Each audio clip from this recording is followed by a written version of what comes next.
Hey, glad to see you're back. Today we're doing a little bit different thing.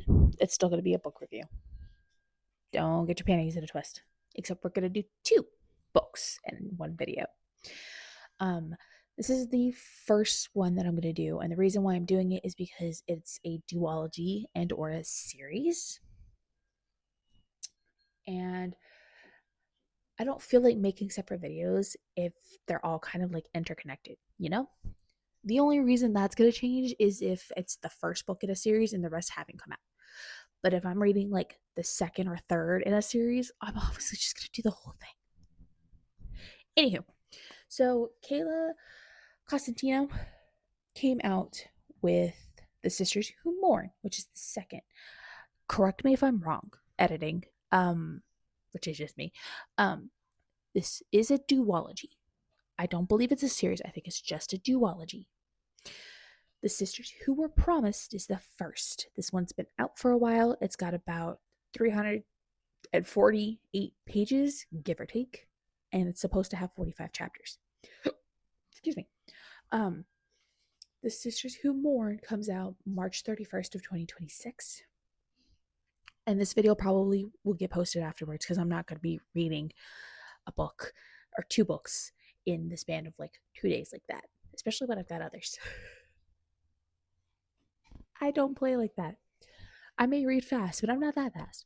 The Sisters Who Mourn comes out March 31st. It's got about 290 pages and it's got about 49 chapters. There's a PR team that I'm a part of that was promoting this second book, and I read the blurb and I was like, you know what? That sounds a little bit up my alley, but obviously I gotta read the first one first. So by the time this video comes out, both books will be released. I believe both of them are going to be on Kindle Unlimited. But I have the first one right now loaded because the second one doesn't want to stay downloaded for some reason. Anywho, but the way that the group chat is talking about the duology, it almost gives Five Dark Thrones vibes to me. I believe that is the title of the book. But it gives it off because somebody was like, oh, you know, we have different POVs. It look and I don't know how true that is. I haven't opened it up yet. I should have muted the notifications, but I haven't because I'm a glutton for punishment apparently. Anywho, but if it is like that, I'm intrigued because I liked that series until I didn't like that series. So I'm excited. If we couldn't tell. So that's what we're doing. And let's get going. Oh, Kayla, that was a hell of a prologue. So, my assumption that it was going to be kind of like Five Dark Thrones is not necessarily off. But it's you just did that. And I know that man probably was like pushing down all of his emotions and being like, I don't want to do that, but I have to for the greater good. For the greater good. Anyway. But you fucking did that. Those little girls were crying.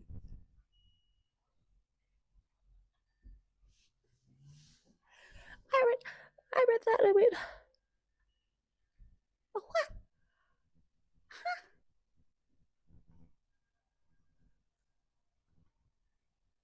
what? Okay.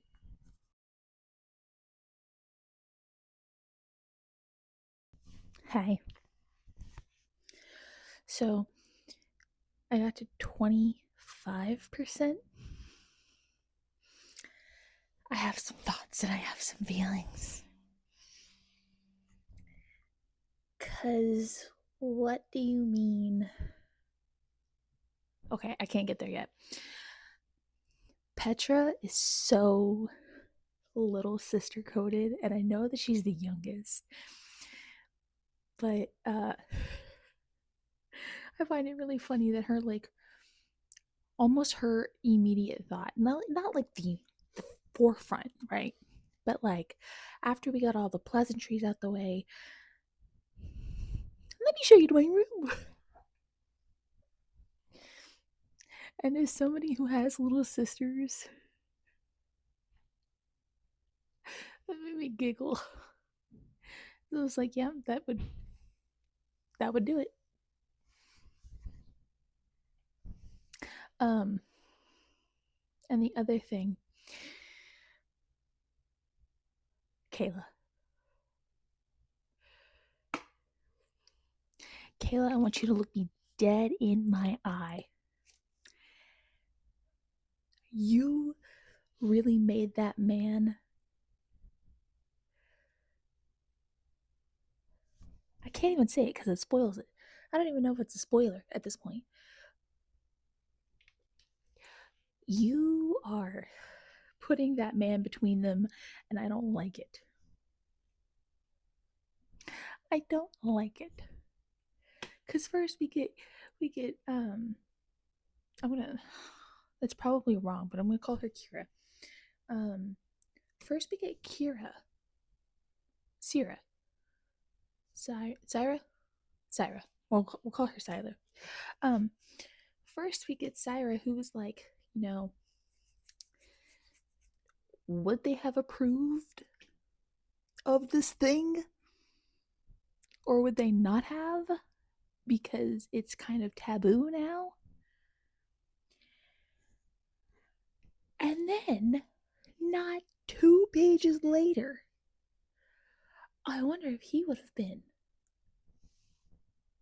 That was diabolical. I looked at my Kindle and went, oh,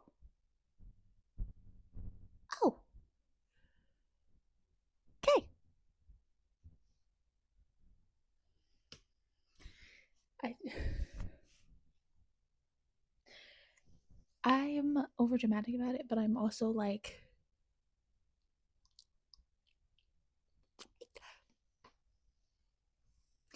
if you have me frothing at the gates of my enclosure, Kayla. So yeah, that's my update. 25% in, and I am.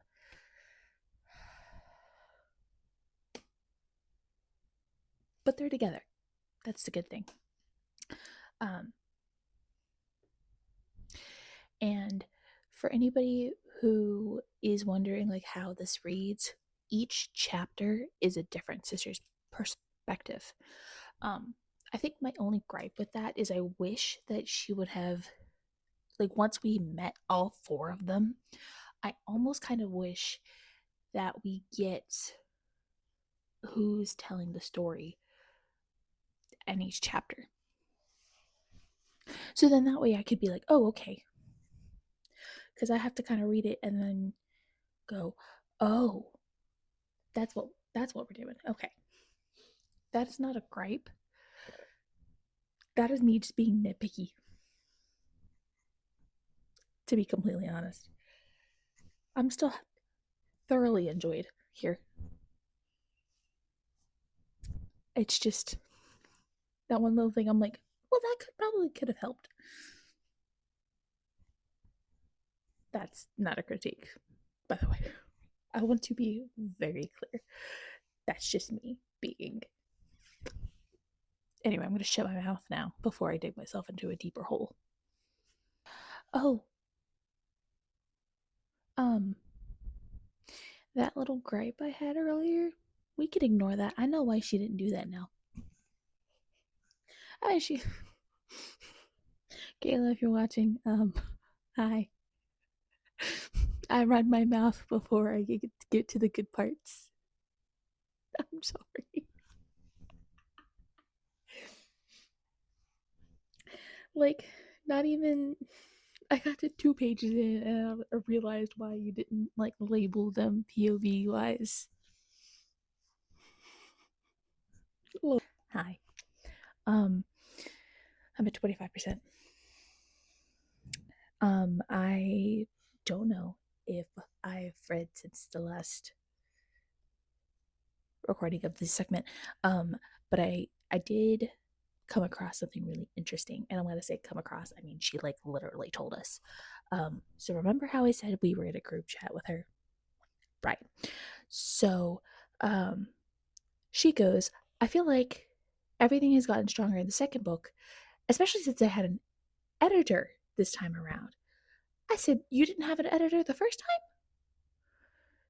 She goes, nope, just family and friends who helped out. And they left notes and things like that. None of them are professionals. I said, what?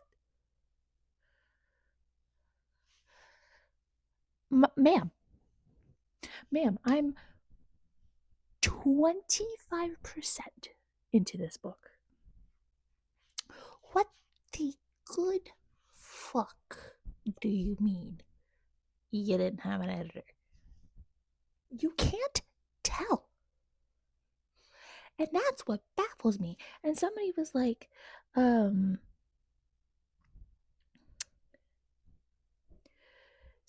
like you can't even like that's and she said it took 3 years to write the first one.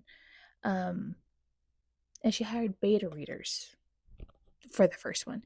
But she didn't have an editor who told me what direction to go in. I find that astonishing, actually. Um,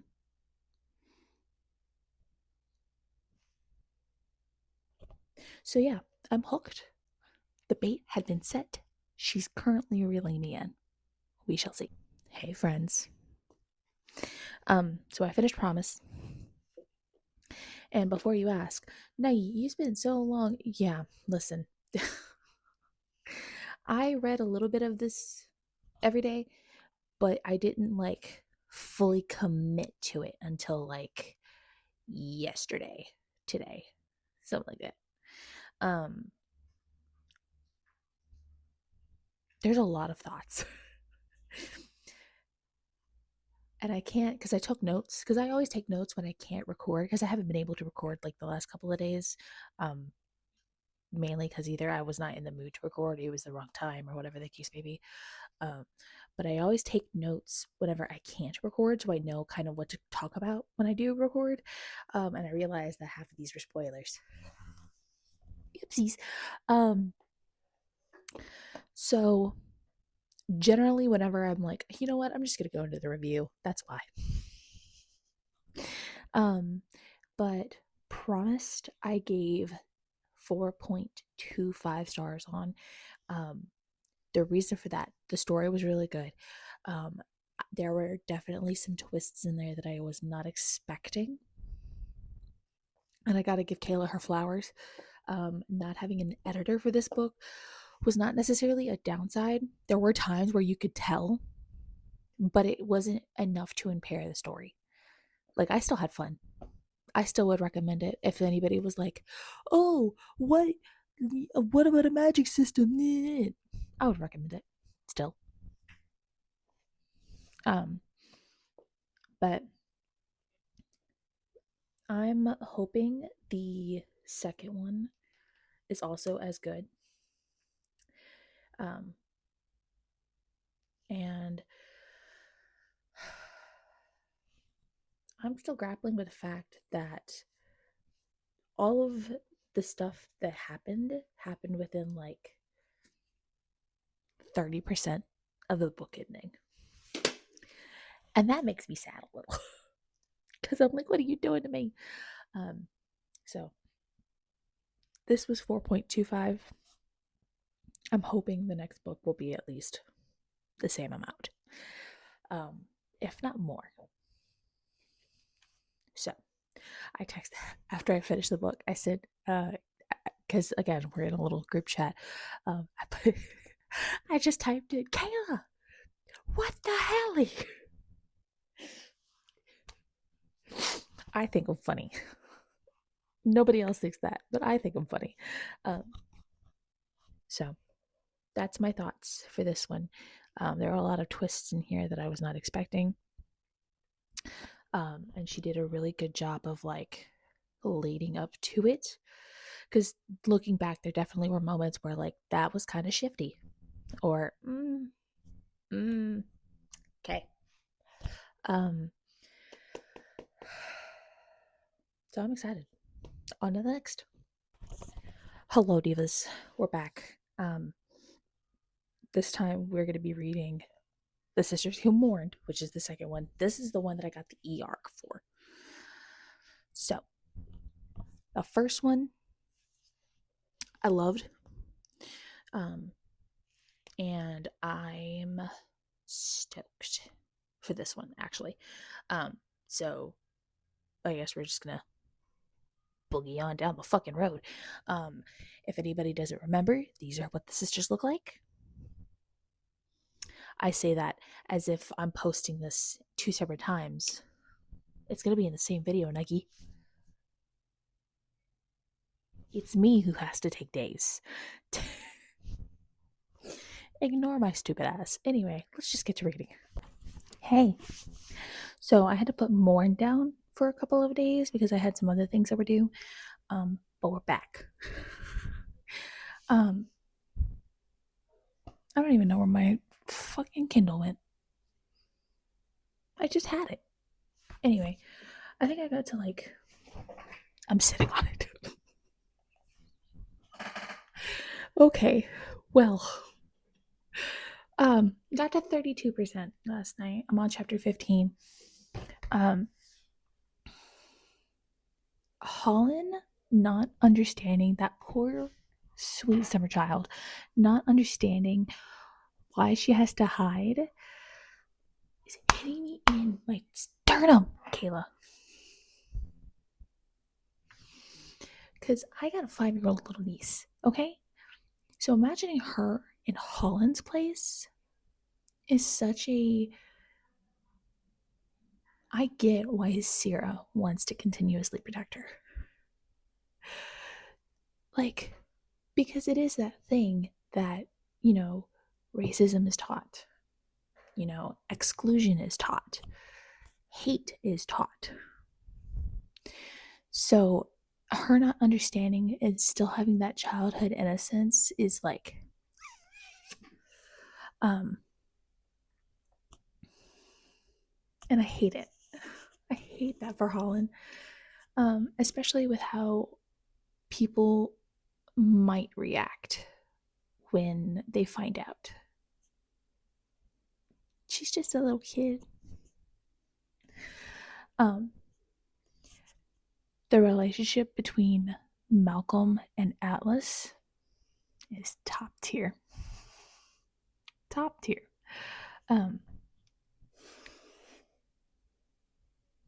I can't get enough of it. I want a book just solely on them. Please, Kayla, thanks. Going back actually to the Holland topic, how Atlas's family treats Holland, whether or not they know,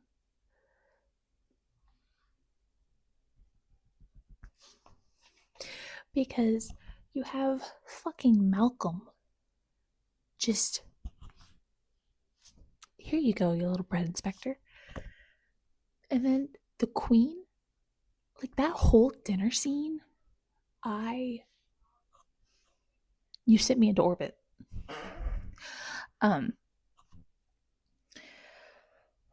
Because not a lot of people would, and I say not a lot of people, there are horror stories that I have seen where people don't treat kids from a different relationship the same way.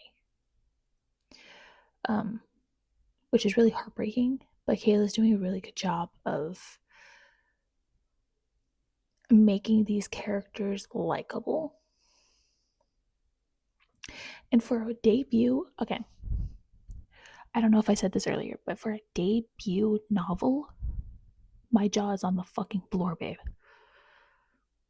Yes, there are some places where the writing is a little bit wonky, but it is not wonky enough that I hate it. I'm still enjoying myself. I'm still, you know, the story is still there. Like, I can tell where the story is kind of going, in a sense. Like, not at one point am I thinking, where the fuck is the story? So, hats off to you, Miss Kayla. Um, but contrary to popular belief, Malcolm is gonna be my favorite character. Because when you have very well a story, like, he's so cutie patootie. I love all the characters, don't get me wrong. But Malcolm's got to be my favorite. It's got to be a tie between Holland and Malcolm. So yeah, I'm gonna read on my lunch. So, hi. Spoiler alert: I have not put this down since I picked it up on my lunch break. Oopsies. I'm still getting my work done, but like,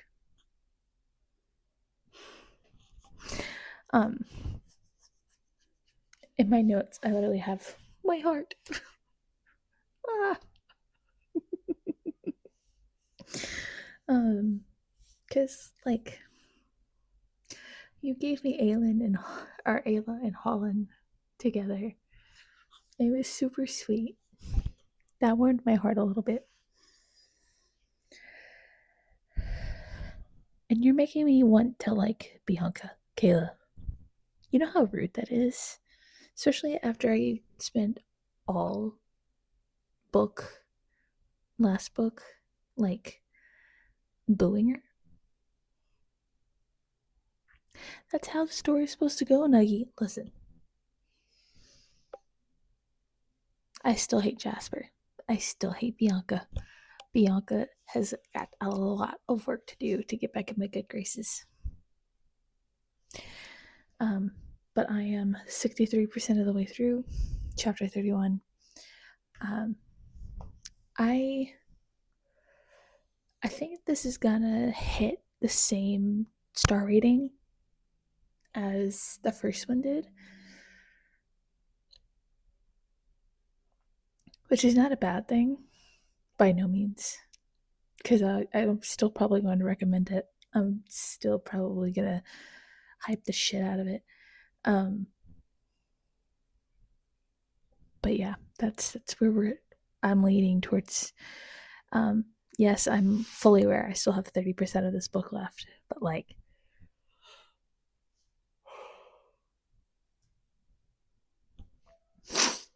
so that's where we're at. That was a wild ride. Yeah, I did finish it in like a day and a half. So what? I'm gonna be looking back at this video whenever the third one comes out and be like, what the fuck was I thinking? Okay. Kayla, you made the god system interesting. Because it feels like a pull from Wiccan, but like revamping it a little. Does that make sense? Anyway, Atlas is a man.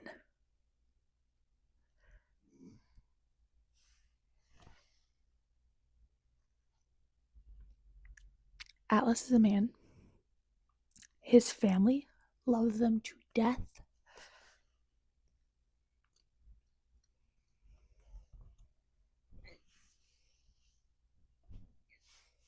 Okay. I have not wrote out the review yet. By the time I post this, I'll probably have posted it to Fable and Goodreads.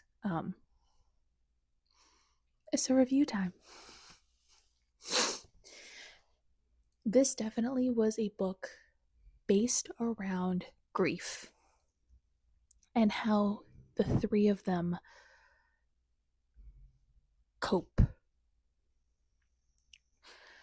Because Sierra was right in a way. One ran away. One's got the weight of the world on her shoulders, and another one is just trying to be there.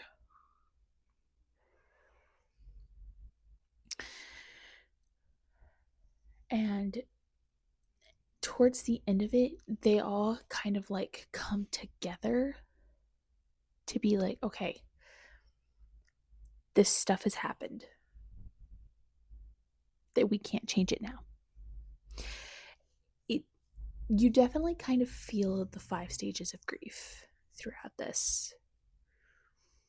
And not so much as in a like, oh my god, bring them back. Bring them back.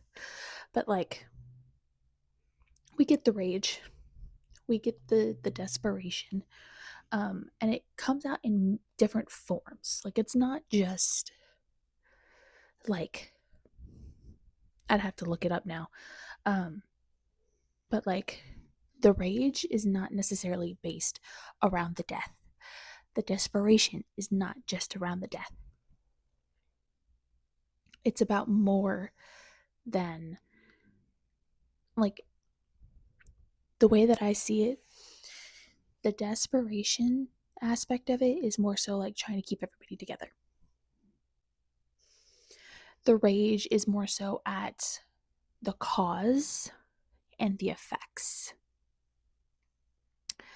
Um, Depression, enough said. Um, there's 2 others other than acceptance. There's one other, and I'm blanking right now, but you know what I mean. This definitely is a. I'm sitting right at 4.25. I see where the writing has gotten stronger. I see where we have kind of focused a little more on the plot. And for the Spice Girlies, book 2 definitely has more than book 1. Um, book 2's Spice, I'd give it like a 3 max. Because it's definitely talked about. Do not get me wrong, it is talked about. But we don't get like the, oh my god, his cock is so huge. You know what's happening. Um, but yeah, a 4.25 is where I'm sitting at right now for both books, which is a tremendous feat, by the way. Because, confession time, I may skip a little when I read, but like I go back and like reread it just to make sure that I understand what I'm doing. All of the, like, I can see from the first book to the end of the second. For a debut novelist, fucking astounding.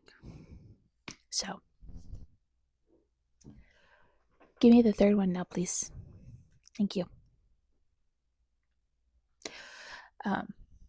But for real, these 2 books definitely have a good magic system. We have a good plot line. We have a good story. The characters are really well fleshed out. We're slowly getting some of these mysteries solved, and I love it. So, that's my review. And I guess I'm going to see you guys in the next one.